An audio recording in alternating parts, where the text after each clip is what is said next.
ان سے تعلق تھا. ان کو جب آپ نے ٹرائی کرنا تھا تو آپ نے آئین میں ترمیم کی تھی, اور وہ ترمیم جو ہے وقت کے ساتھ ساتھ, کیونکہ اس کے اندر سن سیٹ کلوز تھا, تو وہ ایکسپائر ہو گئی, وہ لیپس ہو گئی. اس وجہ سے اس کیس کا اس کیس سے میری نظر میں کوئی تعلق نہیں ہے. یہ تو ایک ڈفرینٹ ایشو تھا کہ ایک پارٹی کے ورکرز جو ہیں ان کو ٹرائی کرنے کا ایشو تھا. تو اس وجہ سے اگر آپ کو ٹیررسٹ کو ٹرائی کرنا ہے تو there is always an option, that is through a constitutional amendment, جو پہلے آپ نے طریقہ کار اپنایا ہے اس کے تھرو آپ کر لیں. خیر وہ بھی کورٹ میں چیلنج ہو سکتا ہے, لیکن اس کا طریقہ کار یہی ہے کہ آپ آئین میں ترمیم کریں. اس وجہ سے ایک پولیٹیکل پارٹی کے سپورٹرز کی جو ایکٹیویٹی ہے اس کو you can't compare it with یہ جو ہمارے جو ملک دشمن لوگ ہیں جو ٹیررسٹ ایکٹیویٹیز میں انوالوڈ ہیں, جو آپ کے سولجرز پہ اٹیک کر رہے ہیں, ان کو شہید کر رہے ہیں. بالکل ان کی اکاؤنٹیبلٹی ہونی چاہیے, لیکن جو قانون میں طریقہ کار آئین میں دیا گیا ہے پھر اس کے مطابق ہوگا. جو آپ نے پہلے اڈاپٹ کیا ہے اس سے کوئی ڈفرینٹ ہماری کورس تو نہیں اڈاپٹ کر سکتے. اچھا, اور ایسے میں اگر دہشت گردی کو بنیاد بنا کر انتخابات کے التوا کے لیے کوئی پٹیشن سپریم کورٹ کے دروازے پر جاتی ہے تو کیا ہو سکتا ہے؟ الیکشنز کا التوا ممکن ہوگا یا قاضی فائز عیسیٰ 8 فروری کو انتخابات کرانے میں کامیاب ہو جائیں؟ دیکھیں, پہلے بھی اگر آپ نے دیکھا ہوگا تو جب ڈیلے ہوئے ہیں الیکشن, وہ تو اس کا تو ریزن یہی تھا کہ جی فائنینس کا ایشو ہے اور لا اینڈ آرڈر کی سچویشن ہے. پٹیشن تو بالکل فائل ہو سکتی ہے, اس میں یہ اپلیکیشن بھی فائل کر سکتے ہیں, لیکن میری نظر میں الیکشن ڈیلے اتنا آسان نہیں ہوگا ہونا, کیونکہ آئینی ایک ذمہ داری ہے. میری نظر میں جو آپ کے دشمن ہوں گے, جو ملک دشمن لوگ ہوں گے, وہ تو یہی چاہتے ہوں گے کہ آپ کے ملک میں جو ہے وہ الیکشن پروسیس نہ ہو, آئین پہ امپلیمنٹیشن نہ ہو. وہ تو آئین کو بھی نہیں مانتے جو ہمیں اٹیک کر رہے ہوتے ہیں. اگر آپ ان کی اسپیچز وغیرہ دیکھیں تو میرے خیال سے یہ تو ہمارے جو دشمن ہوں گے یا ہمارے جو ملک میں ملک دشمن لوگ آپریٹ کر رہے ہیں, میرے خیال سے ان کو اس چیز کا فائدہ ہوگا کہ اس ملک میں الیکشن نہ ہو, ایک ڈیموکریٹک ٹرانزیشن آف پاور نہ ہو. اس وجہ سے میرے خیال سے ہمیں اس کو اپنی جنگ کا حصہ ہی بنانا چاہیے کہ الیکشن کرانا بھی ہماری ان سے جنگ ہے, اور ہم الیکشن کرا کے رہیں گے. اس ملک میں جو آئینی حکومت ہے جو لوگوں کی منشا کو ریپرزینٹ کری, ہم نے الیکشن کرانا ہے. لا اینڈ آرڈر 2013 میں کوئی اس سے بہت برا تھا, آپ کو یاد ہوگا, کافی زیادہ اٹیکس تھے, ایک پارٹی تو کیمپین بھی نہیں کر پائی تھی. اس وجہ سے لا اینڈ آرڈر کی وجہ سے الیکشنز ڈیلے کرنا, میرے خیال سے یہ آپ ان کو موقع دے رہے ہیں کہ وہ آپ سے یہ سائیکلوجیکل اور فزیکل وار جیت جائیں کہ آپ کے ملک میں آئینی ٹرانزیشن نہیں ہو سکی ان کے اٹیکس کی وجہ سے. آپ کو اس پہ فرنٹ فٹ پہ آ کے الیکشن کرانے چاہیے, کہیں کہ جی ہم اپنے ملک میں الیکشن کرا رہے ہیں, آپ کی ان دھمکیوں سے, ان چیزوں سے, اٹیک سے ہمارے ملک میں آئین میں کوئی مداخلت نہیں آئے گی. بالکل ٹھیک ہے, لیکن جو آوازیں الیکشنز کا التوا چاہتی ہیں وہ توانا ہوتی جا رہی ہیں. عدنان عادل صاحب, آصف زرداری صاحب کے انٹرویو میں بھی آپ نے سنا ہوگا. پھر تاجروں نے ملاقات کی ہے نگران وزیر اعظم سے, انہوں نے تو اعتماد کا اظہار کیا اس سیٹ اپ پر اور کہا ایسے کیری آن کریں. پھر گورنر کے پی اور مولانا فضل الرحمان صاحب کے جو بیانات ہیں وہ بھی ہمارے ریکارڈ پر ہیں. یہاں جو دہشت گردی کا خاتمہ ہے وہ پرامن الیکشنز کے انعقاد کے لیے کتنا اہم ہے, اور 2 صوبے اگر دہشت گردی کا شکار ہوں تو ان میں انتخابات ملتوی ہو سکتے ہیں آپ کے خیال میں؟ دیکھیں, اگر انتخابات ملتوی ہوئے تو وہ دہشت گردی کی وجہ سے یا امن و امان کی وجہ سے نہیں ہوں گے, وہ سیاسی وجوہ کی بنیاد پہ ہوں گے. کیونکہ پی ٹی آئی کی لہر کو یہ توڑنا چاہتے تھے, وہ ٹوٹ نہیں سکی, اور ہم نے پچھلے دنوں دیکھا کہ صوبہ خیبر پختونخوا میں بہت زوردار قسم کی لہر ان کی چل رہی ہے, ایک طرح کا سیلاب ہے لوگوں کا جو ان کے حق میں ہے, اور ان کو اپنی شکست صاف نظر آ رہی ہے. تو اس لیے اب یہ ان کا خیال تھا کہ ان کو نکالیں کہ 1.5-2 سال میں ہم مینیج کر لیں گے چیزیں, یہ وہ مینیج نہیں کر سکے. نہ نواز شریف کے واپس آنے پہ ان کی کوئی مقبولیت میں اضافہ ہوا, نہ وہ کوئی لہر پیدا کر سکے. تو اب یہ فرار کے راستے ڈھونڈ رہے ہیں کہ شاید اور وقت مل جائے اور الیکٹیبلز کو توڑ کر اپنے ساتھ ملا سکیں. جہاں تک امن و امان کی صورتحال ہے تو آپ دیکھیے کہ تقریباً اپریل 2022 سے حکومت پی ٹی آئی کی گئی تھی, اور اب کتنا اس میں یعنی ہو گئے 18-20 مہینے ہو گئے ہیں. اس میں جو اس سال دہشت گردی کے واقعات ہیں پچھلے سال کی نسبت 20% زیادہ ہیں. اسٹیٹسٹکس یہ ہیں کہ جو اس سال کے پہلے 9 مہینے تھے اس میں 400 سے زیادہ سیکیورٹی اہلکار جن کا مختلف اداروں سے تعلق تھا وہ شہید ہو چکے تھے, اور 1100 افراد ٹوٹل جو ہیں وہ اب تک مختلف دہشت گردی کے واقعات میں وہ جاں بحق ہوئے ہیں. آپ نے دیکھا کہ پچھلے مہینے میاں والی میں ایئر بیس پہ حملہ ہوا تھا, ہائی پروفائل ٹارگٹ تھا وہ, اور اتنے سینسٹیو انسٹالیشن پہ حملہ ہونا یہ صرف کے پی اور بلوچستان تک نہیں ہے, پنجاب تک بھی وہ پہنچ گئے ہیں. تو اس میں 4 گروپ انوالو ہیں, ٹی ٹی پی ہے, بلوچ علیحدگی پسند ہیں, داعش خراسان ہے, حافظ گل بہادر گروپ ہے. یہ ان کا ہماری جو انٹیلیجنس ہے اس کو بہتر بنانے کی ضرورت ہے. اور پاک افغان تعلقات کی بحالی کتنی اہم ہے اس ضمن میں؟ پاک بھارت تعلقات, پاک افغان دیکھیں جی, افغانستان حکومت نے کہا تو یہ تو ہمارے ساتھ مل کے جہاد کرتے رہے ہیں, ہم ان کے خلاف کیسے ایکشن لیں؟ وہ تو کھل کر کہتے ہیں, وہ ان کے خلاف ایکشن نہیں لے رہے, اس لیے تو ہمارے لیے مسئلہ بنا ہوا ہے کہ وہاں ان کے بیس کیمپس ہیں, جیسے کہ رانا صاحب نے کہا, وہاں پر ان کے اوپر اگر آپ ایکشن لیں گے ڈیپ ڈاؤن, جہاں پر یہ بیٹھ کر کاروائیاں پلان کرتے ہیں, ان کو ٹریننگ ہوتی ہے, یہ سارا ان کو اسلحہ ملتا ہے, لاجسٹکس ہے, یہ ایک بڑا ایشو ہے. اور کراس بارڈر ٹیررزم کا ایشو ہے, اس پہ ہمیں برادر ملکوں سے بھی تعلقات سپورٹ چاہیے ہوگی, خود ہمیں پرو ایکٹیو ہونا پڑے گا, انٹیلیجنس کو بہتر بنانا پڑے گا. سب سے بڑا مسئلہ یہ ہے کہ اس وقت پاکستان کی ریاست اور عوام میں جو خلیج ہے اسے کم کرنے کی ضرورت ہے, تاکہ عوام کا اعتماد بھی جو ہے پوری طرح عوام متحد ہو جائے ریاست کے ساتھ مل کر, پھر ان کے اوپر آپ کریک ڈاؤن کر سکتے ہیں. اس وقت جو صورتحال ہے, جو پولرائزیشن ملک میں ہے, اس میں ریاست اتنی کامیابی سے ان کے اوپر قابو نہیں پا سکتی. اس کے لیے ضروری ہے کہ ریاست اور عوام کے درمیان خلیج کو پاٹا جائے. جو ہمارے ملک میں اس وقت افراتفری ہے, سیاسی بے یقینی ہے, گو کہ ججز یہ کہتے ہیں کہ اس کا نام نہ لیں, لیکن ہے تو صحیح, اب اس سے ہم انکار نہیں کر سکتے. اس کو ختم کرنے کی بہت اشد ضرورت ہے. اور اب یہ دیکھیے کہ ہر سال اس میں اضافہ ہو رہا ہے. آپ تو کہہ رہے تھے کہ افغان طالبان آ جائیں گے تو حالات اچھے ہو جائیں گے, الٹٹ ہو گیا, بجائے اچھے ہونے کی اور خراب ہو گیا. اگر افغانستان کی امارات اسلامیہ پاکستان کا موقف تسلیم نہیں کرتی, الٹا الزام تراشی شروع ہو جاتی ہے. اشرف غنی صاحب کی حکومت سے ہمیں کیا شکوہ تھا کہ وہ پاکستان سے شکایتی رہتے تھے, ابھی افغان طالبان کی گورنمنٹ بھی وہی کر رہی ہے. جیسے ابھی رانا صاحب نے کہا کہ پاکستان حق محفوظ رکھتا ہے کہ وہاں جا کے ان ٹھکانوں پہ حملہ کرے, تو یہ ٹھیک رہے گا؟ دیکھیں ایک آپشن تو ہے, جیسے کہ ڈرون اٹیکس ہوتے تھے پہلے, وہ امریکہ کرتا تھا, تو وہ ہمارے لیے ہیلپ فل تھے, اس سے کافی میں کنٹرول میں تھے یہ لوگ, اور یہ بہت سے لوگ جیلوں میں تھے, اور ان کے بہت سے جو سرکردہ لوگ تھے وہ مارے گئے ان اٹیکس میں. اب جب سے وہ بند ہوئے ہیں یہ زیادہ شیئر ہو گئے ہیں اور زیادہ ہم پر حملہ آور ہو رہے ہیں, اور ہماری سیکیورٹی اسٹیبلشمنٹ کے جو مختلف ادارے ہیں ان کے اوپر حملے کر رہے ہیں, کیونکہ چاہتے ہیں کہ پی کے ایک خاص علاقے میں اپنی حکومت قائم کریں, اسٹیٹ ود ان اسٹیٹ قائم کرنا چاہتے ہیں, اور پھر اس کا دائرہ کار پھیلاتے رہنا چاہتے ہیں. ایک ایجنڈا ہے ان کا, اور اس کے لیے پاکستان کو ایک طویل صبر آزما بھرپور جنگ کرنی پڑے گی. یہ کوئی معمولی خطرہ نہیں ہے, بہت بڑا خطرہ ہے, ہماری سروائیول کو خطرہ ہے. اس میں مختلف ممالک کو اعتماد میں لینا بہت ضروری ہوگا, ورنہ گلوبل ریئیکشن بھی سب سے زیادہ اپنی عوام کو وہ اپنے ساری خلیجوں کی جتنے ہولو سسٹم میں جتنی بھی نقائص موجود ہیں ان کی نشاندہی کی. واپس آئیں گے تو بات کریں گے ہمارے پاکستان کے عدالتی نظام کے احتساب کے نظام کے حوالے سے بات کریں بریک کے بعد.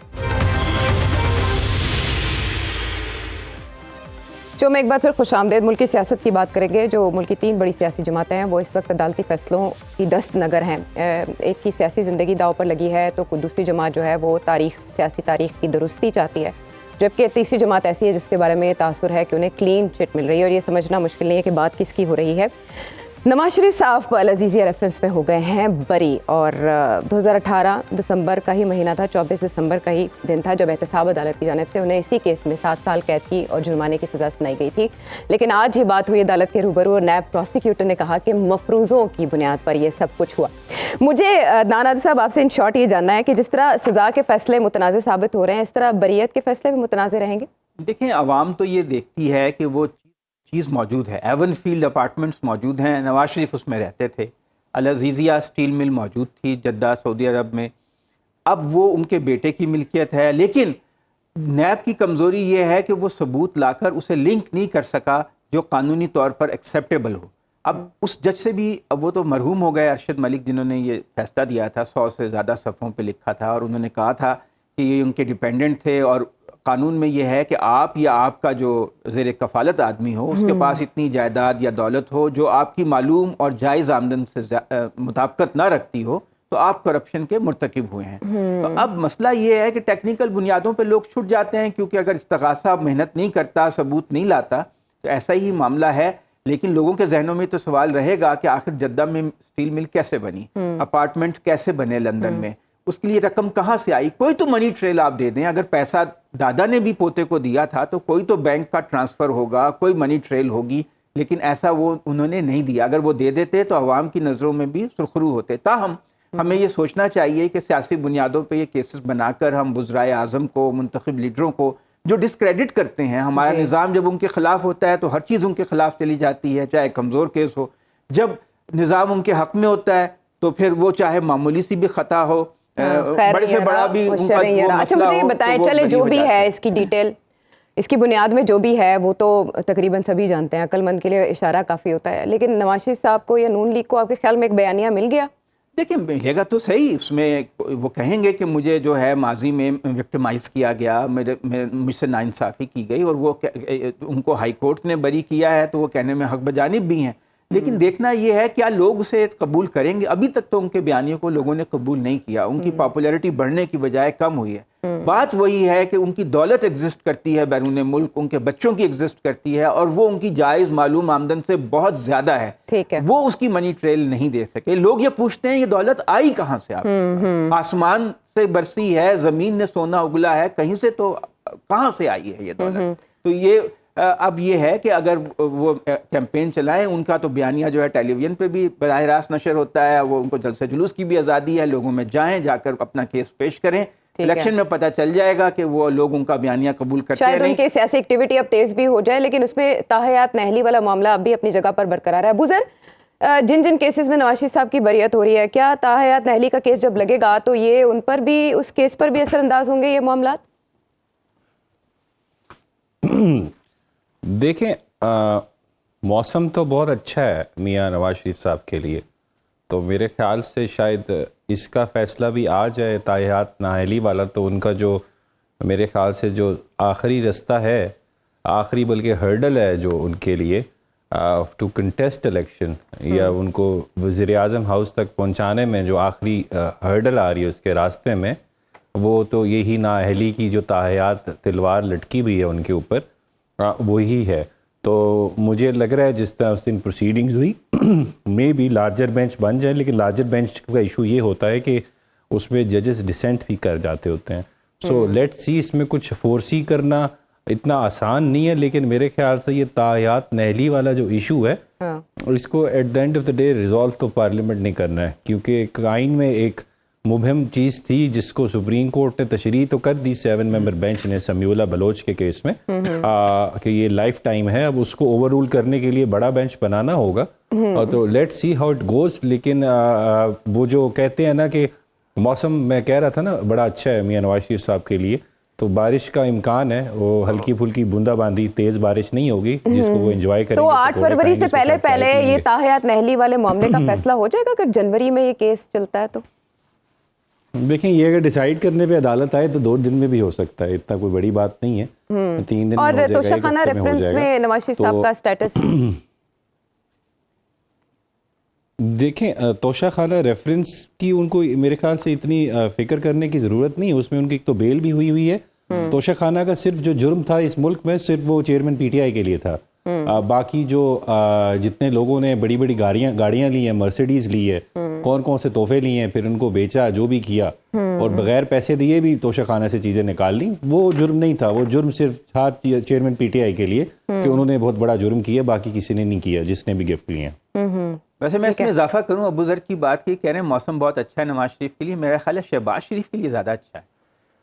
ہاں ایک ہی بات ہے, ویسے مجھے اس سے سانتا بانتا والی مثال یاد آ گئی, لیکن پھر کبھی سے مجھے رانا صاحب آپ سے یہ جانا کہ نون لیگ کا میڈیا ٹرائل کیا گیا. اب جاوید لطیف صاحب کے بیانات بھی ریکارڈ پر ہیں. مریم نواز صاحبہ تو کہتی ہیں کہ انصاف ملتے ملتے اتنے سال لگے, 7 سال کا عرصہ لگ گیا, اور تقریباً ایک محتاط اندازے کے مطابق 1 ارب کے قریب خرچہ آیا جو وسائل استعمال ہوئے اس سارے عرصے میں. تو کیا نون لیگ جب اقتدار میں آئے گی تو وہ نیب کا خاتمہ کرے گی, جوڈیشل ریفارمز لے کر آئے گی, پروسیکیوشن کو کٹہرے میں لانے کی کوشش کرے گی, کیا کرے گی, پریارٹیز میں کیا ہوگا؟ دیکھیں ریفارمز تو کسی کو سوٹ نہیں کریں گے, ٹو بی ویری آنیسٹ. حالانکہ ریفارمز جو ہیں, چاہے جوڈیشل ریفارمز ہو, چاہے پولیس ریفارمز ہو, چاہے 10 قسم کے ریفارمز ہیں یہاں پہ, چاہے یہاں پہ اسٹاک ایکسچینج کے ریفارمز ہو, تو ہر قسم کے ریفارمز جو ہیں یہاں پہ سوٹ کرتے ہیں عوام کو. تو اگر یہ دیکھا جائے اور اگر یہ کہا جائے کہ کوئی پولیٹیکل لیڈر ان کو منو من ان ریفارمز پہ عمل درآمد کرے گا یا ان کو جناب امپلیمنٹ کر دے گا, چلیں وہاں سے پاس کروا لینا یا اس پہ جناب تقریریں کر دینا یا میئر سٹیٹمنٹس دے دینا از ناٹ انف. لیکن اگر کوئی اس کو بنا جائے تو بہت بڑی بات ہوگی. لیکن پولیٹیشنز اس کو نہیں بنانا چاہیں گے کیونکہ ان کو سوٹ نہیں کرتا.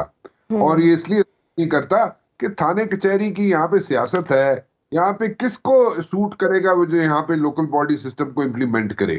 یہاں پہ جناب یہاں پہ اسٹاک ایکسچینج میں جو پیسہ دبا ہوا ہوتا ہے اس کو اگر لگانے میں کوئی یہاں پہ نو کوسچنز آسکڈ, تو اس کو کس کو سوٹ کرے گا؟ نہیں کرے گا. پولیس ریفارم کس کو سوٹ کریں گے؟ نہیں کریں گے پولیٹیشنز کو سوٹ. سو اصل میں یہ لوگوں کا مسئلہ ہے, لوگوں کے پرابلمز ہیں, لوگوں کو سوٹ کریں گی یہ چیزیں, عوام کو سوٹ کریں گی یہ چیزیں ریفارمز, لیکن یہ پولیٹیشنز کو ایز سچ سوٹ نہیں کریں گی. تو اگر یہ کہا جائے کہ کوئی آ کے ریفارمز لے آئے گا ان ٹرو اسپرٹ اس کو امپلیمنٹ کروا دے گا, I don't see that happening. But اگر کوئی we are keeping our fingers crossed on this one, maybe things happen, maybe like somebody realizes this thing, چاہے میاں نواز شریف صاحب ریئلائز کریں, چاہے جناب کل کو کوئی بھی لیڈر آ جائے, کوئی زرداری صاحب آ جائے, بلاول صاحب آ جائے, یا شہباز شریف صاحب آ جائے, جو بھی آ جائے, لیکن ہو سکتا ہے ریئلائزیشن وہاں پہ آ جائے, لیکن I don't see that happening in the near future. اور بتائیے کہ صرف ریئلائزیشن کی بات نہیں ہے, بات تو مفادات کی ہے. اشرافیہ کی آئینی گرفت ہے سسٹم پہ, وہ اپنی آئینی گرفت کیوں کمزور کرنا چاہتی ہے؟ جب تک کہ سول سوسائٹی کا پریشر بلڈ نہ ہو وہ ایسا نہیں کریں گے. اچھا, ویسے رانا صاحب بڑے ویل انفارمڈ ہیں. الیکشن کمیشن کے ذرائع آپ کو کیا بتا رہے ہیں؟ شیڈیول کل یا پرسوں تک آنا ضروری ہے, آ جائے گا؟ کاغذات نامزدگی کب تک جمع کرائے جائیں گے؟ کیونکہ نواز شریف صاحب نے تو وزیر اعظم بننا ہے چوتھی بار, تاحیات نااہلی کا معاملہ اپنی جگہ پر, لیکن کاغذات نامزدگی تو وہ جمع کروائیں گے. رانا صاحب بالکل صحیح کہہ رہی ہے. میں اس پہ کل آپ کو بتا سکوں گا, آج میں آپ کو کنفرم نہیں بتا سکوں گا. کل پہ موقوف کر دیتے ہیں, ٹھیک ہے رانا صاحب, یہ ذمہ داری آپ کے حوالے. ایک اور ذمہ داری جو سپریم کورٹ نے اٹھائی ہے, اب نیئر صاحب کی زبانی سنیں گے. بھٹو ریفرنس کی جو سماعت ہوئی اس میں جو احمد رضا قصوری صاحب نے جو بات کی, اور انہوں نے کہا کہ الیکشن میں پیپلز پارٹی کو بیانیہ نہیں ملنا چاہیے, یہ ایک طرح سے ان کو سیاسی مہم میں فائدہ دے گا. اور ابھی آج ہم نے بلاول بھٹو زرداری صاحب کو ورکرز کنونشن میں بھی اس کی مثال دیتے ہوئے سنا. آج جو بھی سماعت ہوئی اس میں جسٹس منصور علی شاہ کے جو سوالات ہیں, اور کس قانونی نقطے پر کیس ٹیک اپ کیا جائے, نہیں صاحب بتائیے. آرٹیکل 186 کے تحت پریزیڈنٹ صاحب نے ایک کویسچن بھیجا تھا, وہ کویسچن بھیجتے ہیں ریفرنس کا نام دیا جاتا ہے, جس پہ سپریم کورٹ کو لازم ہے کہ اس کو آنسر کرے, اور اس میں بہت سارے سال چلے گئے. اصل تو بات یہ ہے کہ یہ 79 کے ایشو کو اب ری اوپن کیا جانا کسی کے سیاسی مفادات کے لیے بھی شاید کافی نہ ہو. بھٹو صاحب کی ایگزیکیوشن کو قوم نے کبھی بھی قبول نہیں کیا تھا, اور کم از کم بھٹو کے حامیوں نے کبھی بھٹو کو قاتل نہیں گردانا تھا. حالانکہ بھٹو کے مخالفین اس وقت, جس میں موجودہ میاں نواز شریف کے متعلقہ لوگ بھی شامل ہیں, اس وقت بھٹو کو پھانسی دو کے نعرے بھی انہیں شہر کے سڑکوں پہ لگے تھے. لیکن بعد میں بھٹو صاحب کو شہید ہی صاحب نے قرار دیا, اور وہ وکٹم کارڈ پاکستان پیپلز پارٹی 2 بار کھیلنے کے بعد ابھی بھی سندھ میں اسی کارڈ پہ, وکٹم کارڈ پہ پالیٹکس کر رہی ہے. یہ اب فیصلہ کیا آ سکتا ہے؟ تمام گواہ آلموسٹ فوت ہو گئے ہیں, کو ایکیوز ایگزیکیوٹ ہو گئے ہیں, بھٹو صاحب خود ایگزیکیوٹ ہو گئے, صرف ایک کمپلیننٹ زندہ ہے, تمام وکلا غالباً فوت ہو گئے ہیں. ایک ہسٹوریکل فیکٹ ہے کہ بھٹو واز پروسیکیوٹڈ اینڈ ایگزیکیوٹڈ, رائٹلی اور رانگلی. اب سپریم کورٹ اس کویسچن کی مینٹینیبلٹی کو ڈیسائیڈ کرنے کے بعد آگے چلے گی, اور یہ بڑا اہم سوال ہے. یہ روزانہ ایسا ہوتا ہے, میں اگر بات لمبی نہ ہو جائے, روزانہ لوگ دیہات میں شہر میں کھڑے ہو کے قتل کرتے ہیں, عدالتوں سے بری ہو کے آ جاتے ہیں, عدالت انہیں مجرم قرار نہیں دیتی چونکہ ہمارے رولز آف ایویڈنس بہت سخت ہے, لیکن عوام کی نگاہ میں وہ قاتل ہی رہتے ہیں. نواز شریف صاحب کے بارے میں جو ایک امپریشن ڈیولپ ہو چکا ہے ان پراپرٹیز کے بارے میں, ان بزنس کنسرنز کے بارے میں, وہ پبلک سے واش آف نہیں ہوگا. ہاں, وکٹم کارڈ وہ کھیلنے کی کوشش کریں گے. پیپلز پارٹی بھی یہی چاہتی ہے. ویسے یہ بڑے چمبے کی بات ہے کہ پاکستان میں سیاستدان مختلف مراحل پر اس طرح سے نشانہ بنتے ہیں. وہ واش اپ نہیں ہوگا جو امپریشن نواز شریف صاحب کے حوالے سے بنا یہ پراپرٹی کیسز میں, لیکن ابھی بانی پی ٹی آئی کے حوالے سے جو امپریشن ہے, جو بنانے کی کوشش کی جا رہی ہے, وہ نہیں بن رہا. یہ تضاد کیوں نہیں بنا؟ یہ عوام کا فیصلہ ہے. اب عوام کو پولنگ پہ جانے دیجئے. کیا وہ جتنے الزامات اس وقت عمران خان پر لگائے گئے ہیں. پاکستان کی تاریخ میں ایک دور میں کسی ایک قومی سیاستدان پر اتنے زیادہ اور اتنے مختلف نوعیت کے سنگین الزامات ان ون گو نہیں لگائے گئے. کنٹیمپٹ الیکشن کمیشن کی سے لے کے توشہ خانہ کیس، یہ پے در پے، بغاوت، سیڈیشن، انسائٹمنٹ، وائلنس، کوئی ایسا کیس نہیں. Hundreds of FIRs are there to involve president, جو بھی چیئرمین، فارمر چیئرمین آئی کے نام لینا پتہ نہیں کیسا ہے، فاؤنڈر کہہ لیں. لیکن اس کے باوجود عوام کا فیصلہ اپنا ہوگا. ٹھیک ہے رانا جب صاحب، ایگزیکٹو میں ایک بات کا جواب دے دوں، جی اب سپریم کورٹ جو بلاول صاحب چاہتے ہیں، ایک شعر سن لیں، نے کیا کی میرے قتل کے بعد اس نے جفا سے توبہ، آئے حضور پشیماں کا پشیماں ہونا. آئے سپریم کورٹ یہ جواب بھی دے دے کہ یہ بھٹو کو غلط ایگزیکیوٹ کیا گیا تھا یا کنوکٹ کیا گیا تھا، تو اس سے اس ملک کی معیشت پہ یا سیاست پہ اب کوئی اثرات بے وقت کی راگنی کہا جا سکتا ہے. Rana sahab you add and then I finish the show.